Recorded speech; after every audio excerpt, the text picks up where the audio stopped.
Ole zanin hianin pitluang pui serchip khuan kan han kom ve don ania ei zanin hian pathiani na anhe na thu apek aron puang chuak don ania he athu puana hi akhal hotu po nei mai thema ro chu pathiani na anhe na thu apek ania hoisen takin aron puang chuak don ani eng pon islam sain kapitluang pui chi baile Chi baile ai zanin in kom na hun thado bai min lo siam saka ichunga kalom hle maya eng pon isela pathiani na zanina puang chuak tura thu ape ka chekha nangma darenga kha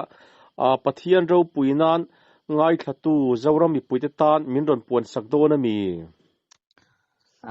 ni eng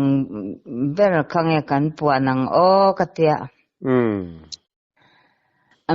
amasa a chuan ya hei sang ni som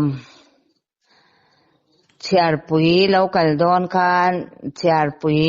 a local tura khan achenin kovel chiar pui kan te achenin India chiar pui lom te kan tia ma se sang ni soma chiar pui local ka kovel chiar pui ani a kan sia kang kal to akhang ka lalpan chiar pui local kho sang ni le pasari kuma khan sang ni soma khian kovel chiar pui local dona chuta chuan lawin nam noi su sakol man ro ni eti khan min ron sia tir ve a sang ni som chiar pui a po khang ka te lo chiar pui a hang ka tel lo chho sim to a ke ma hi chu pathianin tel tura min ti lo wang in ka tel lo ta a ti chuan India khwale tui kan ni a India khwale tui kan ni chuan kan ti tura ni kan ti a kan sarkar te le kan hotu te po in an sei war em India khwale tui kan ni na kha mara chu pathianin na kan ram hi adin le abwa saidana chuan British ho po khan India independent khan le Burma lo independent ram ri an han rin khan India khan in Mizoram hi arin tel lawa Burma poina rin tel lawa excluded area kan nitani chu chuta chuan tun India kan luna chan hi chu pucho sa brong aten ziak tu ten zia dan in kum som chung India ngaya phota chumia chwa le tur ang in anin ziak lu te an ti ani chuan India khwale tui kan ni lawa India mi kan ni lawa India mi kan ni ti lalpan ani le thla che kha ka re to lawa ka ziak na ke no chan ma se zanin chu ka mi ta fia lawa zwal tlat maya le kha ka char le the tlat lawa ke ta chuan zing a hian tong trai na ka nei thina zing ka tho hian ka zing tho tong trai a khan lalpan India mi ni hi ka hwa ni ti hi soiro atia kini a chuan ti sen kan rama alwan turte le chu ti sen alwan ma a indo na thutlunga indo na alo thlen masak turte min cha tirta a chuan India mi ni ka hwa ti hi kan ni ti hi ka hwa ani ti kha soi tur khan min pe a han chan no pakhat bulaka soi phe chuan chuang pui hi chu soi su zel bang zu ta nai mai min ti ni ma se ka soi lo thei lo pathian khan soi turin min ti a CP ra kyang kan chian nu abora la chu ta chuanin ka han soi ta ni chu ta ka soi phe chan adu tuin min donga adu duin in non soi sel donya ma se ka soi lo thei lo lal ban soi turin min ti ta si akatia ka dinga ka soi ve ta ni chu chuanin kil khat atang khanin pa gentleman de mai in suit ne na thwam zai mai hi loading chaka ang takin mi ron nial don ni mokatia ma che ani chuanin khata khanin rawa lalpan tharaw tiang ni matanga min lau mu ti rakha ani ton alei lung rut lam kharon sei ve thung ta India mi kan ni lo dan le kan ram hi India ram ni lo excluded area kan ni ziate ke mani du thu nge ya India kan ni tel lu dan te kha aron sei ta ni chu chu tiang chuanin thil room ve deuh te hi lalpa hian min han pe ve thina pathianina thu min pek ve hi mi lom zong hi atam lo khop maya mi lom lo zong hi soyanga le thina a shok ve thin ang ren khop maya mo anto wan chanin tiang khanin ti sang sanga te hian min swai ve thina India khwale tui kan ni lo dan te India khwale tui kan ni lawa pathianina voinia kan ram le kan nam hi anam than le na bera Israel nam beram bo kan ni ziate minan sia tir ve thina ti chuan milem pathian ben hnuaia kan om lo tur ziat kan om poi kan om kan ka milem pathian ben hnuaia kan lu apoi ziate min sia tir thina ti chuan sang hi le pakhat kum khan kan ti le dayange lalpan cho chuan sari ngei turin min tia ta cho chuan sari a min ngei cho chuan sari min ngei tir tum chuan a siom khop mai ka chau thina lalpa ka chau mai ka ti hi chuan thing pui no khat te min in tir phala cho kha kha phal lo sim sim ta bo nu te le tiang vel te pokha lo phan tiang khan min om tir ta ni chuta chuanin ka chuta chuan lalpan thil sang min zir tira min ko mua ti chuanin enge kan ram din mon turte hemi sakol manro lo tlan dan turte ti sang kha min mu tir ta chuta chuan kan ram leilung hau sak na turte kha min mu tir ta ni chu chuan kan ram leilung hau sak na chu kan hankal ta tia kan min han hruaya kan hankal wang kha chu mu manga ni lawania mu mang ni lavin rawin visamin min hruai ni chu kan hankal wangwa kham kara hian tui fim deuh mai hi alo oma tui khur hi alo oma fim deuh mai hi alo oma chuan kan han en kha khon wa tui rim kha lo nam hei hi khon wa tui ni sianga tinge van fim em ve ka lo tia nakina in ram leilung hausang na in hai chwa tura ni kha min lo tia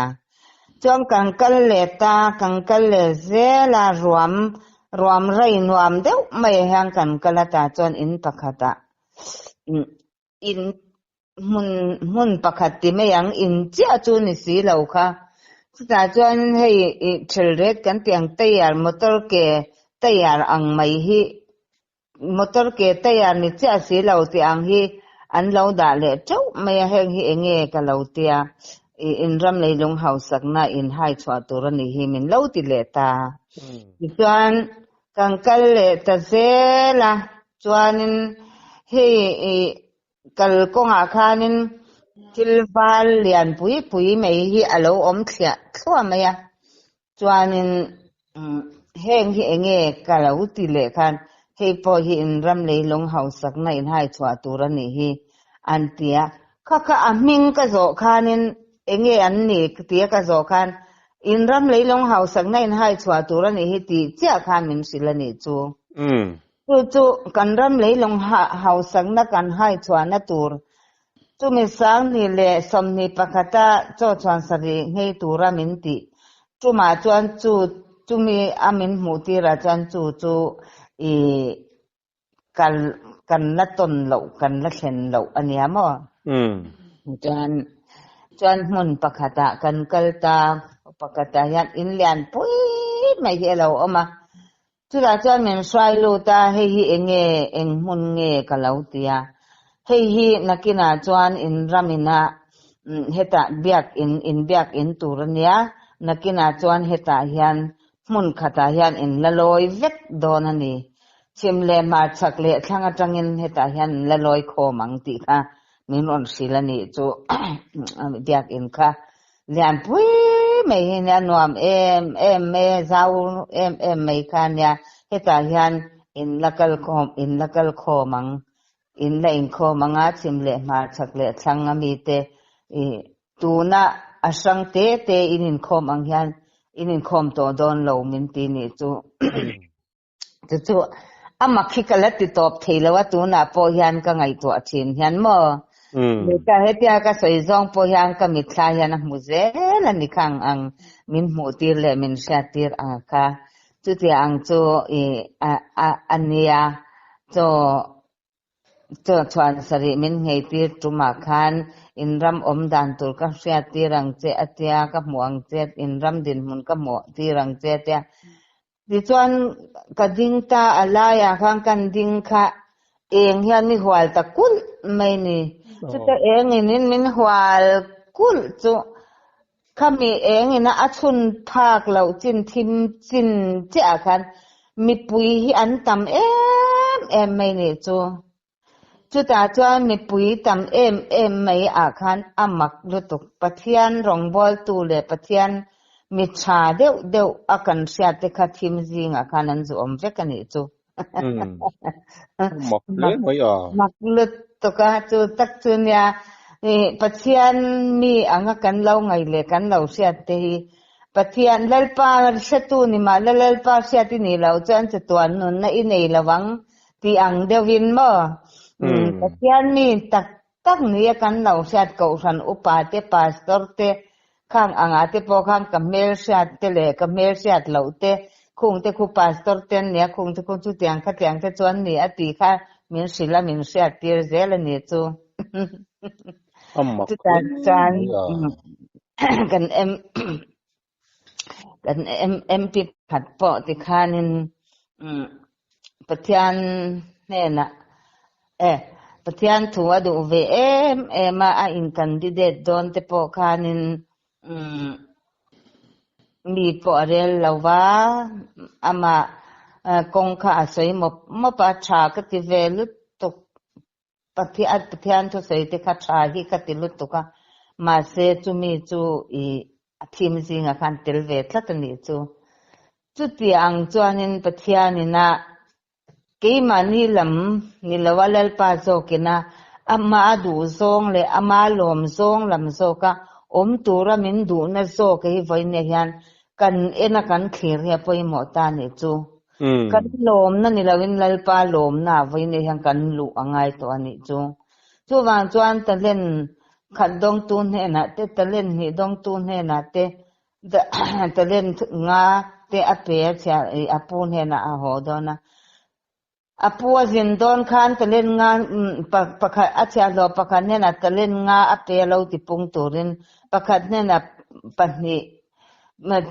talen ni ape a pakhat ne na talen khat chuan talen nga dong tu le talen ni dong tu chuan an lo ti pung ta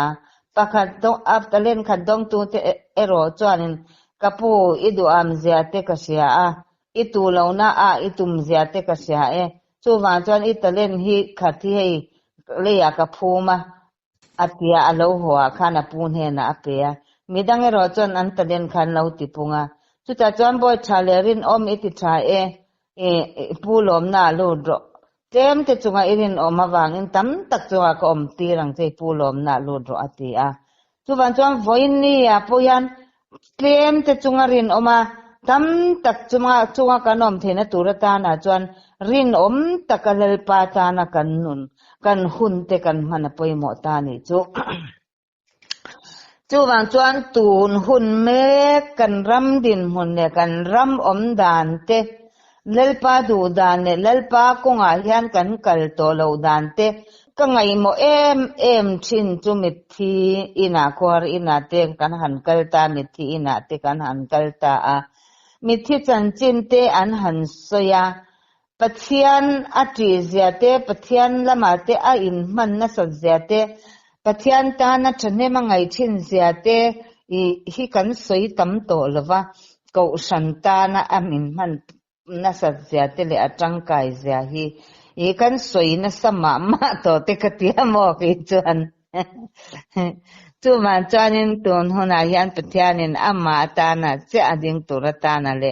ama konga chia hian kal to tura min du awang hian ring tu mi thale point se to lawanga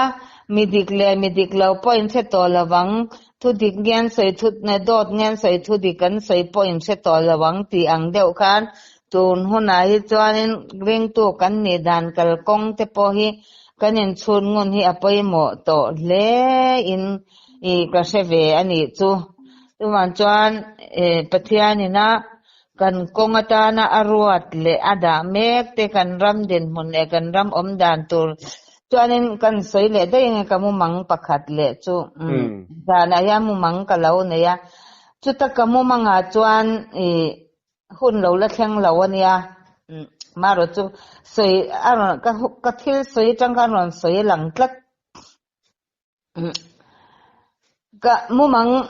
mumang khi kalau ne chu ta ka mumanga cha in pakhata hian kan lo om khom ani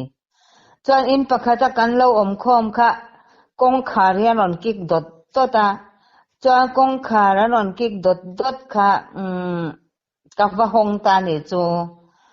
ege ni kalau tia chu mi te chu cheina si payan nia chuan enge ni kalau tia anne khanin keine chu kawa hong kha keine chu chen chana la du lo ho kan nia kalautia chuan ani chuan in te kal le mai ta ni chu chuan chen chana la du lo ho kan nia ka ti khan akal le mai ga kong ka kha le ta a chuan nakhina chuan in alo kal le ta kong karon kik le a hei nang ni hi kanin do na chu wang chuanin ten khura lut vekang chu silai muleng wak vel pal te pon aper the chuwa lo in thiar fili mang chu ti in min ron silani chu ti chuan ani chu kan lo tia ten khura yang kan lo lut ta kan lo lut phak ta khami ina om ho kha ti chuan chumi nu loka chuanin India sipai le China sipai hi kan ram chu nga han an lo in ep ut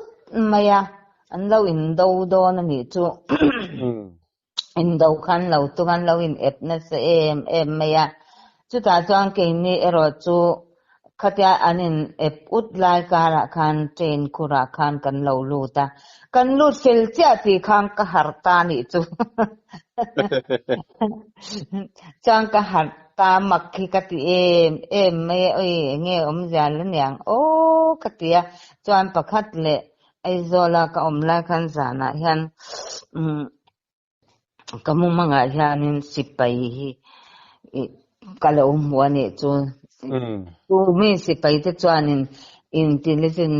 kan ni a antia form hi an ha a chuanin intelligent kan nian te chain lam intelligent kan nian tia amak ka ti em me chu za chumi zana chan an form ha kha form ha ve tho intelligent ni si ka form khan ha chat loi si ni chu amak em chu atu chuan bazar aizol bazar chome zwala thu ve thin kha kania chuan chome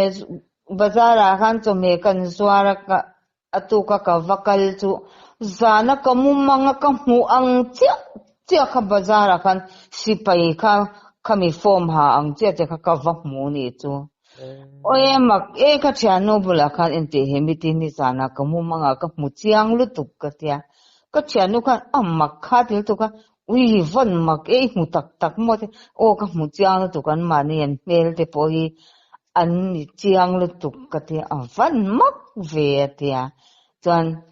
hei nang ni kha local te u ka lo te an ni khan miron ena ma se miron en katia ka ti ve le khan an kal son tan tai ni chu a mak ka ti lu tu ka ka soi thi na ni ma se nè ata ka tong lo tan ka chuan thil oi om kha ni lo ve viau zel box sia kan han soi po khan tu khan min oi sak vak pon ka thelo ma se atak reng ala ni chu tu na po atak ka ni ja chu tu nan po kala sia reng chu mo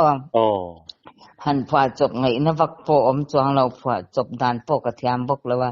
atak chu ni lo se la chan phwa dan po ka thiam me lawang ka chu te han chuanin thil li min mu ti zeu zeu thena tin ni pathian ke ni hau hi pathian thuruk en kol tu min ngai ro se an tiang dawin pathian hian a thuruk te po hi siatir du te siatir te hi anei fo thina ke po min siatir ve thin ani te che kanyang chu ti hian min siatira thil lo thleng tur le hun lo thleng tur reng reng chu pathian in ami te siatir masalovina thlen tir lo ti ang deuh hlekin lo hun lo thleng tur te po hi ami te hi kan lo in ral rina kan lo in rin theina tur tan siatir na mi hi aron pe ve thina ni hi ka ti mai thina ke ma po hian pathian ka lo na tur tan a le pathian ka pen san lo na tur ta na hian ke ma mi mal te nun kong kai suai na tur ta na hian hun te no thu te hi min pe ve ni hian ka sa china ram mi pui te tan po ni lem lo mi te ta na eng ma ni lo ma se ke ma ni mal ta na po kan nun kong min kai suai tu thu te po hi alo om ve zel ani hi ka ti chin chu tiang cham pathian in min kai suai ve thin tat zel me amo zona kan siam luk kan no pachat luk cheng ati lama kan han soi la ya khamo kan dramatisen luang tur ti lai le India hi ka huwa ti khaniem kha India mi ni hi ka huwa khalai ram wakha I mudan lai kha min har silfia le te tu ti ang bak chuanin sei tu ra om chuang lo India mi ni hi ka huwa ti kha min pet top ani mai chuanin thisen luan dan tur po kha thisen luang don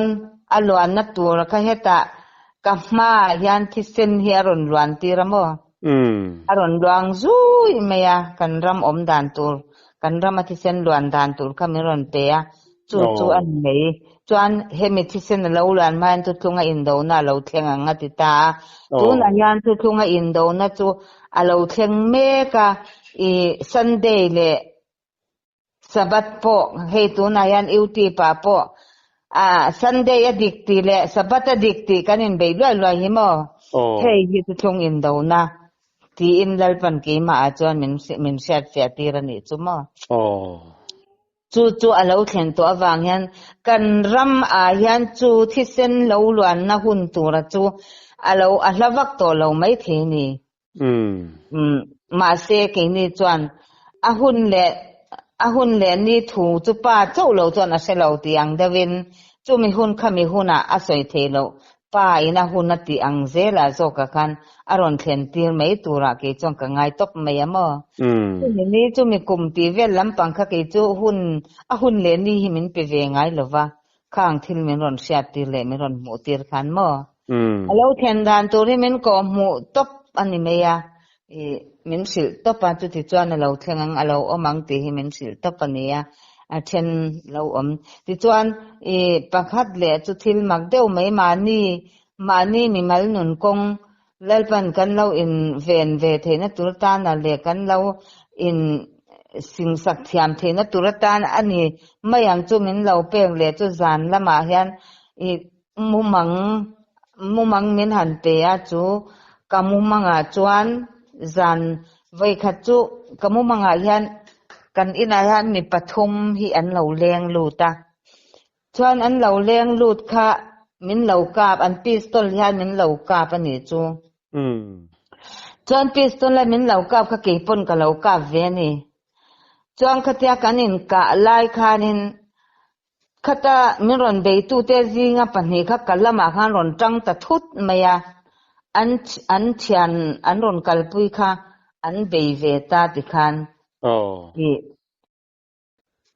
kan hne ta ani chu amak chu ni za kamumang chu enge om zianyang o khatia mumanga zana min mu tiri atuk zinga te ka in leng turte nge atuk le ate khati anga ka in leng turte poka miron mulok tir thina ni chu chuan chumi chuma kamumanga chuan atuka khanin voina chuan in leng chu ka nei don chu ni nge kata le ka leng chuak lowa ka kal chuak lo ni ina khang kom renga chuan nu lamdan ni a hian an lo lut ta a ti chuan khatia an lo lut pa amak zia chu an zinga mi pakhat khanin ka lo tong trai ang che min ron ti ta ni chuan min lo tong trai kha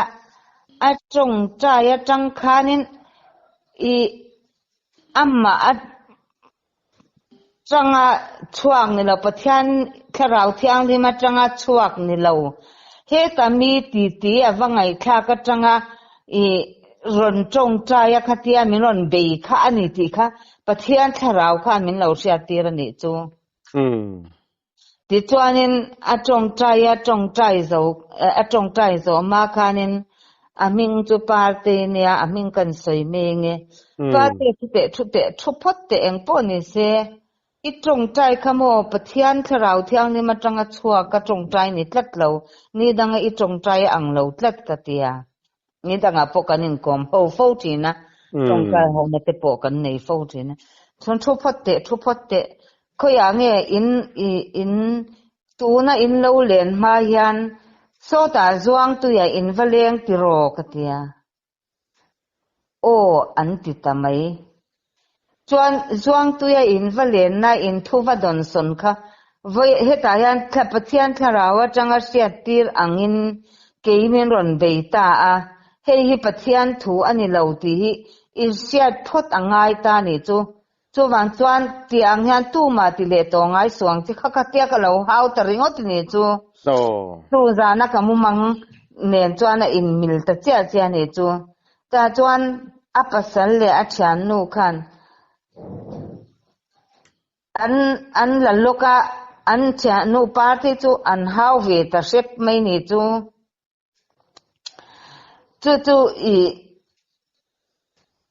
ani po chu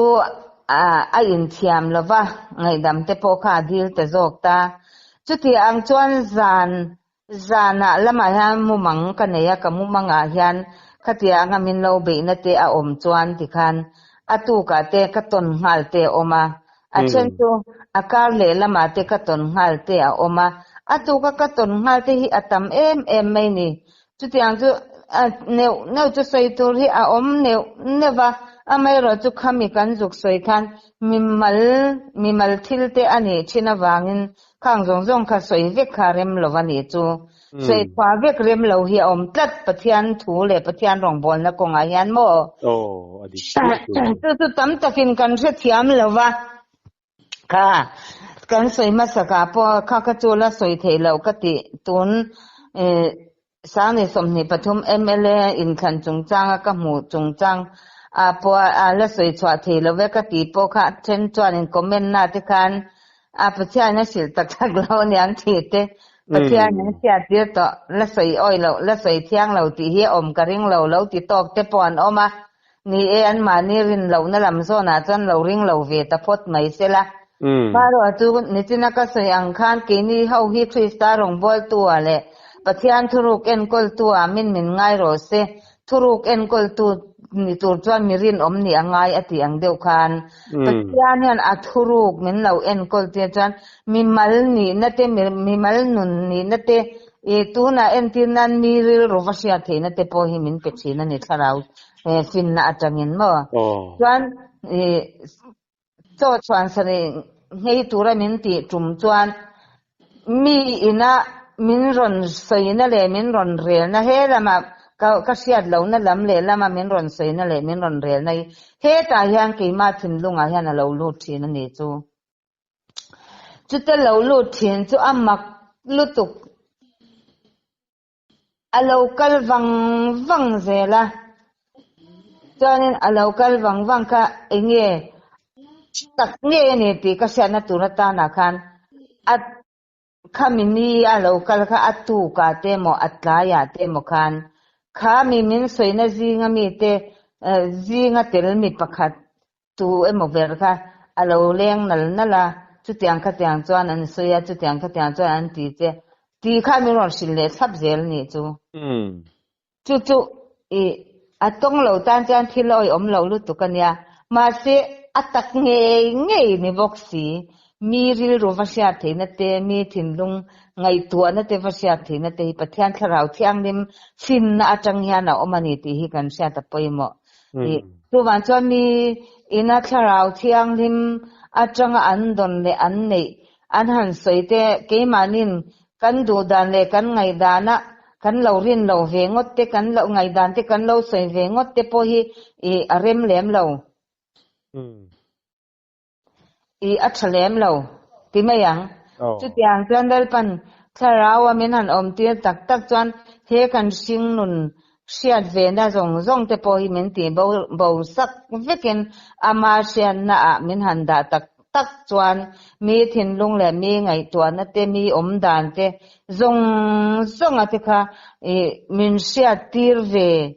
in min mu tir ve fo chin ani ma se kham kan va mu le kan va sia